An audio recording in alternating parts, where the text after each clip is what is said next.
Hello everybody, welcome back to another preview of the light novels we have to look forward to next month. That's going to be the month of May 2017, the 5th month. We are, it just seems like this year is blazing through, which is probably not such a bad thing, all things considered. Gonna switch the format up a little bit. My last video, a few people expressed concerns. They were like, you know what? I'm reading that series. I haven't caught up. And when you read the synopsis, it actually has spoilers for some of the volumes that I haven't read yet, which is a completely legitimate concern. And in fact, when I very first started this series of videos, I would only read the synopsis of the first volume for that very reason. But at the time, a lot of people said, hey, can you read the synopsis for all of them? We want to hear them. When this sort of thing came up again, I went back to Twitter and said to you guys too, like, you know, what do you think? I got a pretty good feedback on both ways. So the whole thing that we're going to do is I am going to, in the first part of the video, I am going to read the date and the title. For any new volume ones, I'll read the synopsis because there's no spoilers because nothing came before it. And I'll just give you sort of my thoughts if I have anything to talk about as I go along. I know I usually interject my thoughts here and there. And then once I've done that, I will read the synopsis of all of the volumes. I'll warn you ahead of time that I'm going to do that. So if anybody wants to check out before that point, if they're afraid of spoilers, they can do that. And thank you to Azrael Terminus. He was actually, or she was, I'm not too sure. It's kind of a could go either way name. But anyway, Azrael Terminus was the first to suggest splitting the video that way. I will put a timestamp in the description that lets you know at what point in the video the synopsis will begin, just in case you want to, if you're one of those people who wants the synopsis, but you don't want my thoughts on it. So there you go. I hope that sort of works for everybody. Let's give it a try. We're going to see how it goes in this month. Give me some feedback. I always love and appreciate it. So let's get started. So May number 4th, we have In Another World with My Smartphone, volume number 2. Now, this series, I was really surprised. I wasn't going to read it at all because I just was like, the title, I could not get past how corny it sounded. But when it was announced it was going to have an anime, when I started seeing some of the comments of the official translator and stuff, I started thinking like, you know what? Maybe this is a title worth checking out. I did do a review on volume number 1. I found it to be quite surprisingly enjoyable. Certainly not something that is overly thought-provoking, but definitely entertaining. And if you want something to sort of check out of this sometimes very miserable world that we live in, it's not a bad option. And speaking of the translator, I was speaking to him a little bit on Twitter the other day, and he was saying that this series actually gets really crazy as it goes along. And I won't say that because it's I won't tell you what he said because potentially spoilers. But anyway, I'm very curious. I think I'm going to be continuing on with that series despite my initial misgivings. On May 6th, we get a brand new title from J Novel Club. This one is Arifureta, From Commonplace to World's Strongest Volume 1. So I will read the synopsis because no spoilers. 17-year-old Hajime Nagumo is your average everyday otaku. However, his simple life of pulling all-nighters and sleeping in school is suddenly turned upside down when he, along with the rest of his class, is summoned to a fantasy world. They're treated like heroes and tasked with the duty of saving the human race from utter extinction. But what should have been any otaku's wet dream quickly turns into Hajime's nightmare. While the rest of his class are blessed with godlike powers, Hajime's job, Synergist, only has a single transmutation skill. Ridiculed and bullied by his classmates for being weak, he soon finds himself in despair.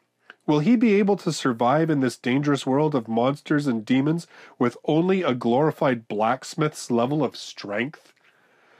Again, you know, it's another isekai. I'm going to give it a chance, particularly because it seems to be a really big favorite on the Reddit light novel group. Not that I spend a lot of time there, but I know when Sam, who owns J-Novel, he did like a Q&A on there. It was actually a really interesting Q&A. I did link it when it occurred through my Twitter.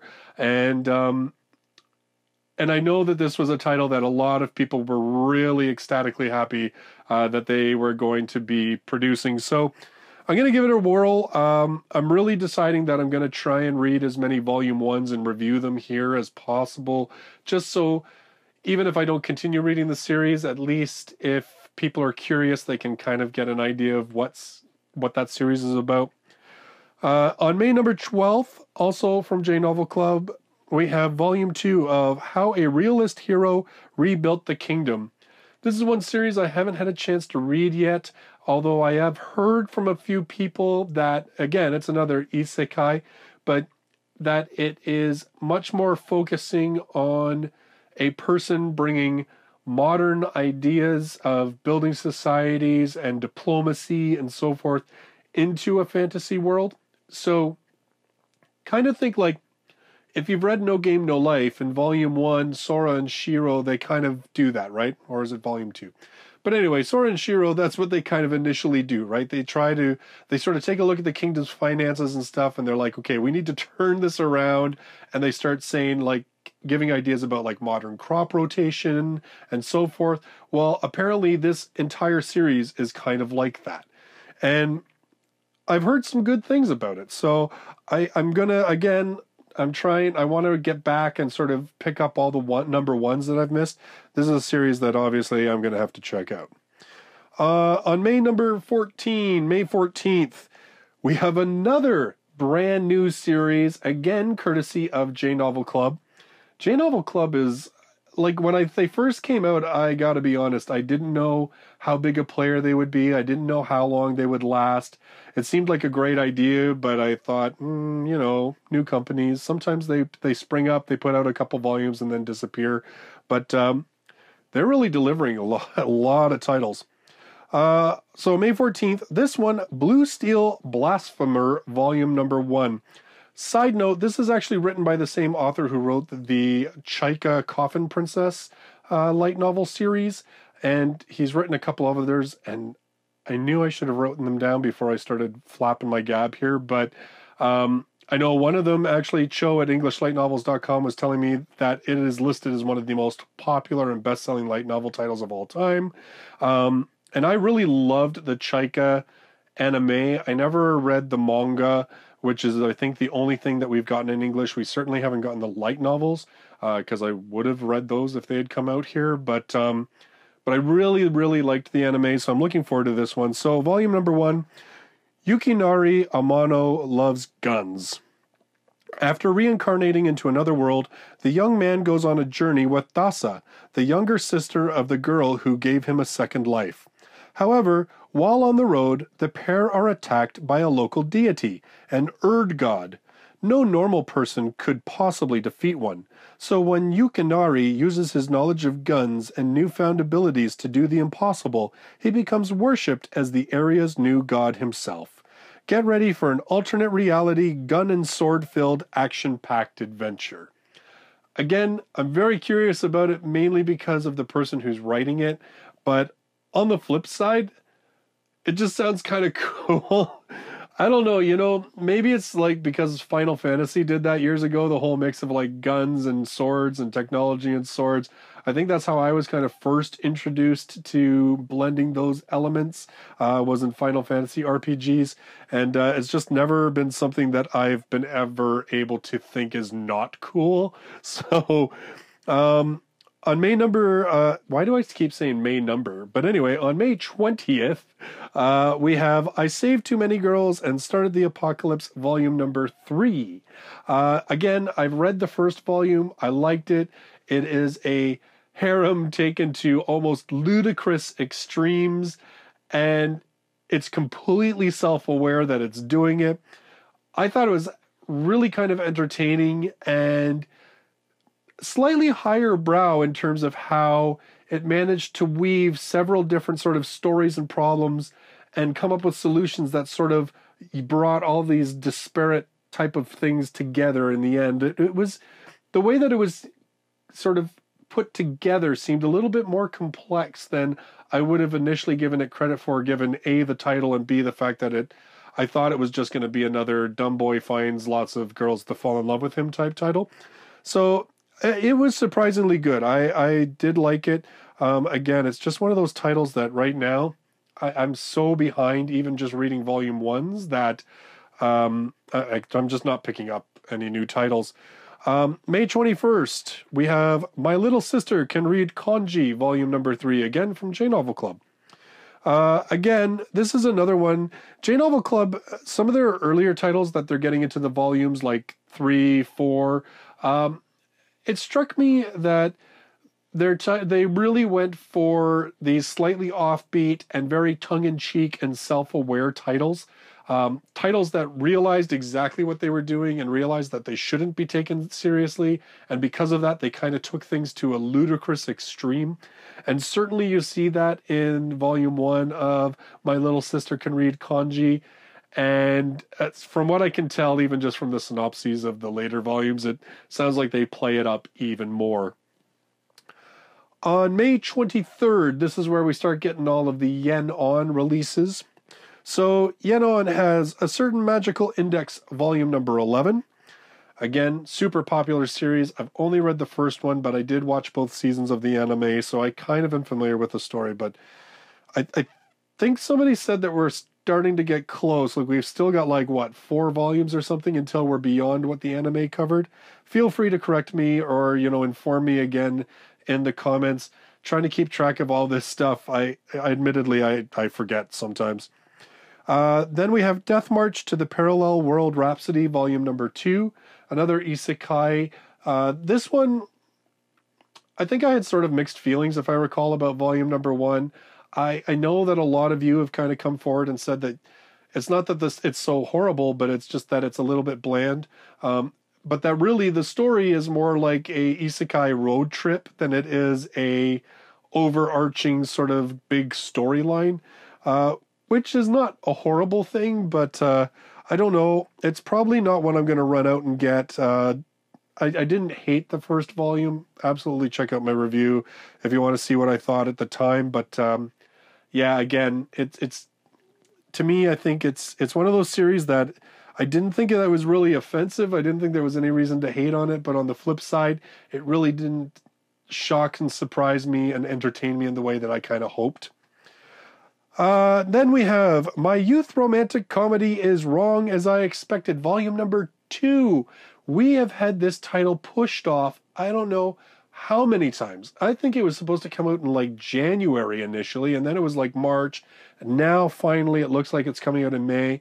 I have absolutely zero idea why this title got pushed back so much.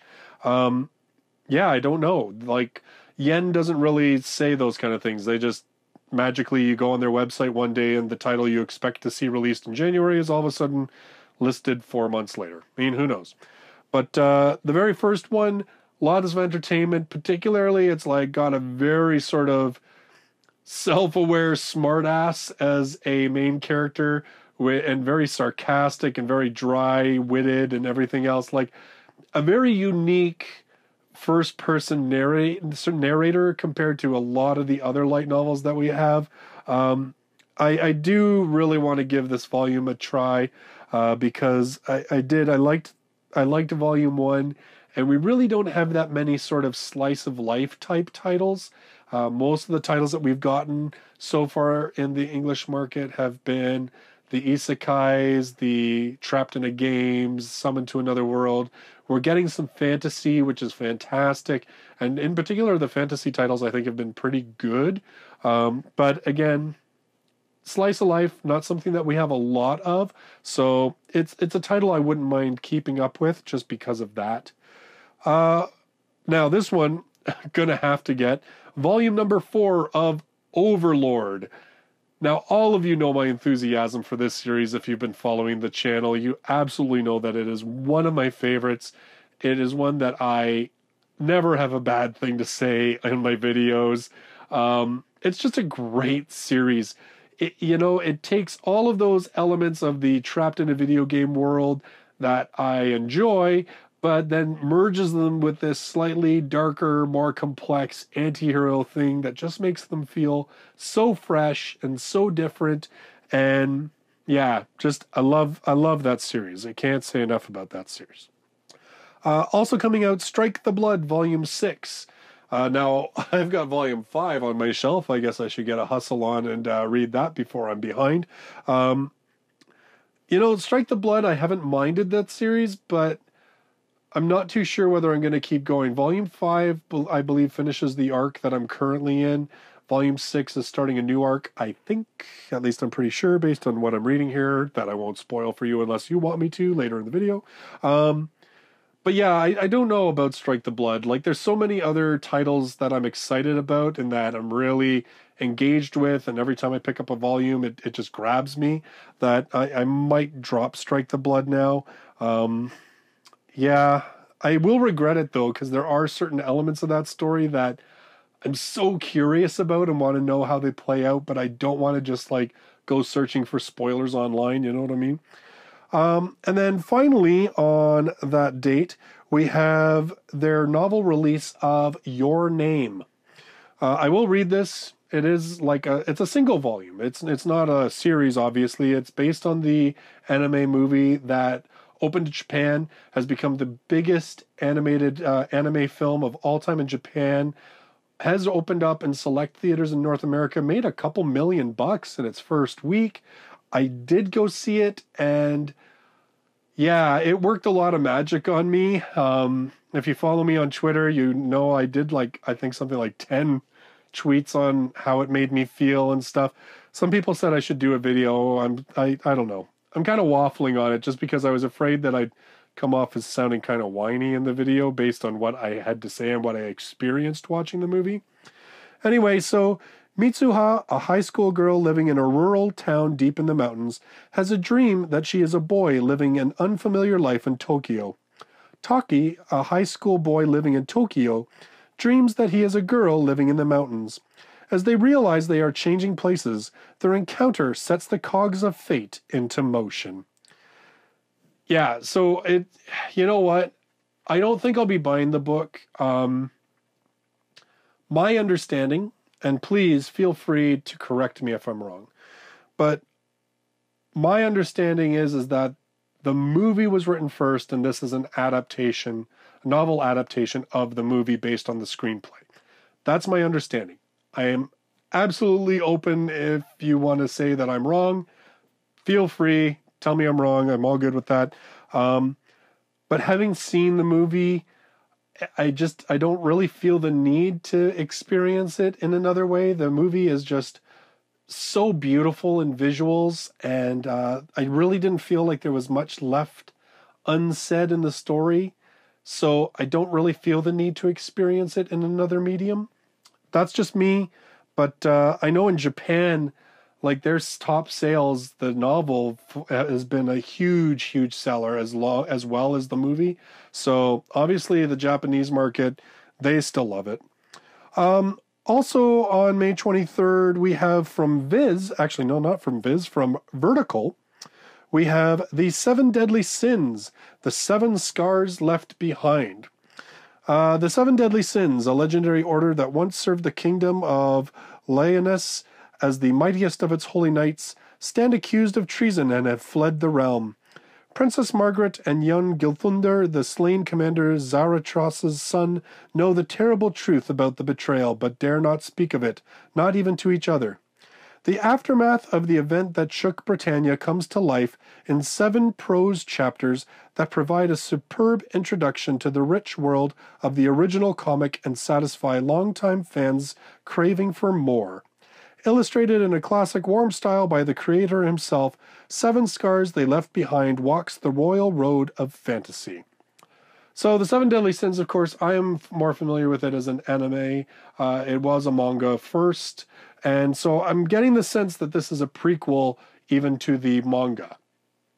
Again, I may be wrong because I have not read the manga, nor have I watched the anime, nor have I read this book. But just in reading it, it sounds like it's the start of something, so I'm guessing it's a prequel.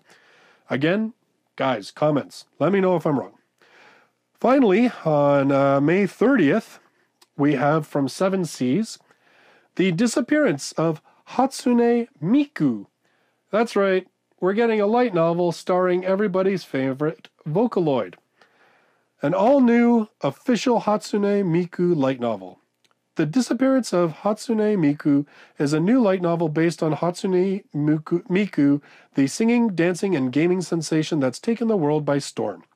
This self-contained original novel was inspired by the Hatsune Miku song series of the same name, a collection of tracks so popular that they forced down the servers that hosted them, earning the name The Disappearance of Hatsune Miku. Soon after, Hatsune Miku grew into a huge multimedia phenomenon with millions of fans worldwide. Now the story is, Asano is a young university student tasked with testing out the technology department's newest creation, the lifelike android Hatsune Miku. Although Hatsune Miku has a lot to learn, Asano comes to see her as more than merely a piece of tech, and together the two learn what life and love is all about. So, boy falls in love with robot. We've never seen that before. Showbits. Anyway. So that's what's all coming out in May.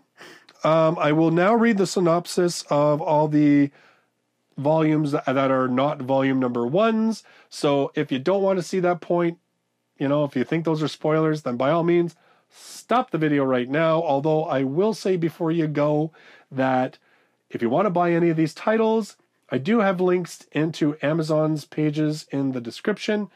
I do make a couple of pennies off of each of the sales. It helps me to continue to buy light novels so I can keep reviewing them here on the channel. And it looks like I might have to pay to upgrade my web server because my website keeps crashing every time I try to update it. But, that's a whole other issue all by itself. But anyway, yeah, if you want to buy the titles, I do have links. It helps me out, but you know what? Even if you don't want to do that, doesn't matter. As long as you can find where you want to buy them, go for it. Check them out. Let me know what you think when I'm reviewing them or, wherever. So, spoilers ahead. So, In Another World with My Smartphone, volume number 2. Undeterred by his untimely death on Earth, 15-year-old Mochizuki Toya continues to meander around in another world. After a series of misadventures, the young man has assembled a motley crew of adventurers, including the timid mage Lindsay, the feisty brawler Elze, the ever-hungry samurai Yai, and even the young archer Yumina, heir to the Belfast throne. Together with his party and a divine white tiger, Toya sets his sights on the horizon, heading for the demi-human kingdom of Mismede. But all is not what it seems. The Beastman King issues a personal challenge, and a black-scaled dragon could soon spell out Toya's doom.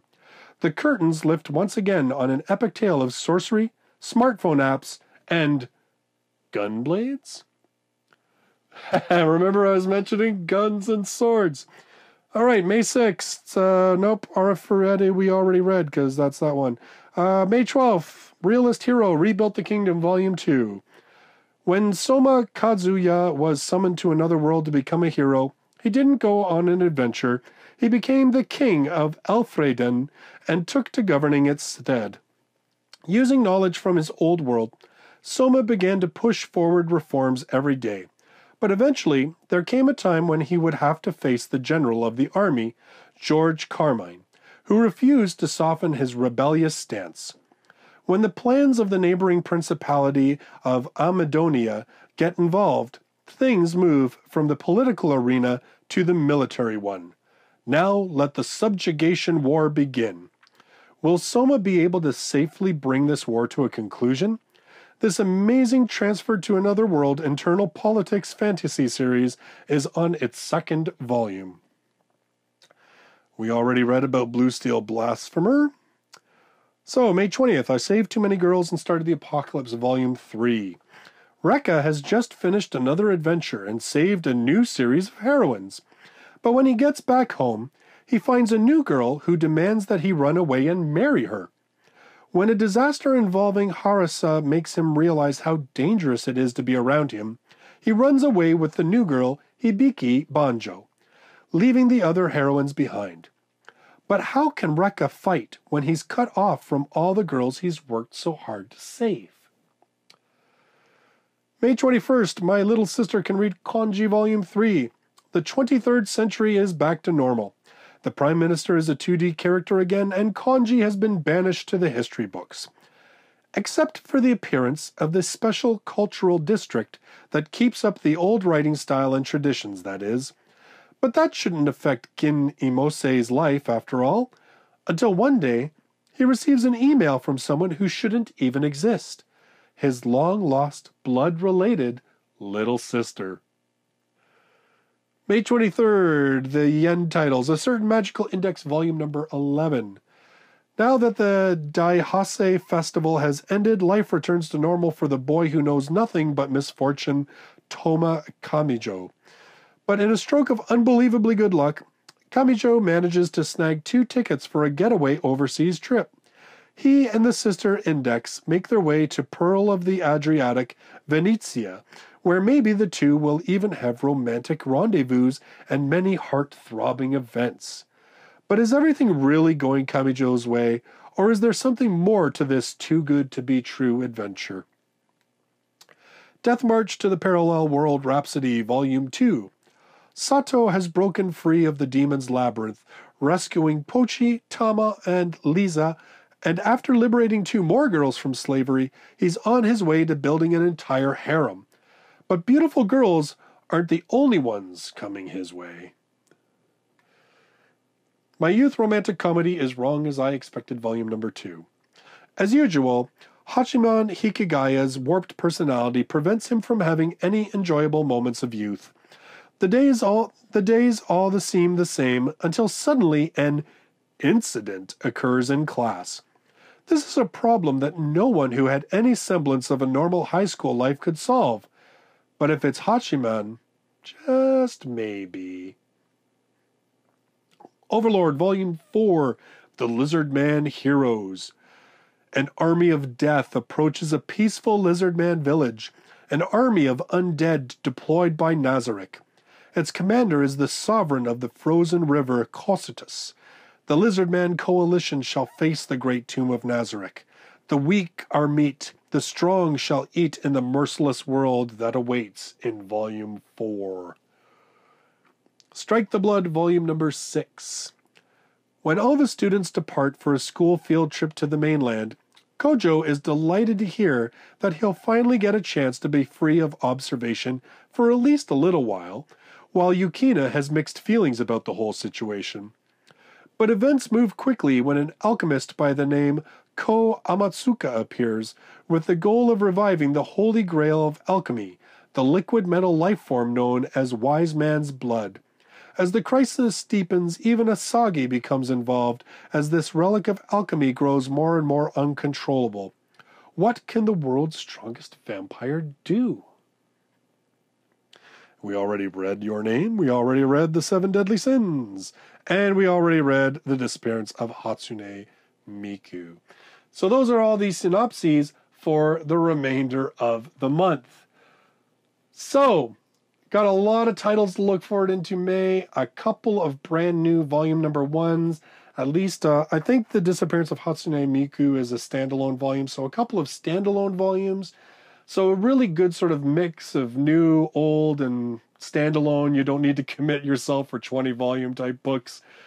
So lots to read, lots to buy. Anyway. So if you're brand new to the channel, don't forget to subscribe so you can check out future versions of this series. If you like the way that I did the format this time, please let me know in the comments down below. And if you're interested in light novel reviews, I do one of those every single week. Majority of them are volume number 1s, just to get sort of an idea of what a series is like. But I do read ongoing a couple of other series that I really enjoy. So I've got links to my playlist, and of course if you subscribe, well, you're sure to see those videos as well. So I really appreciate you all joining me in this video. I look forward to seeing you in the next one. Until then, bye-bye for now.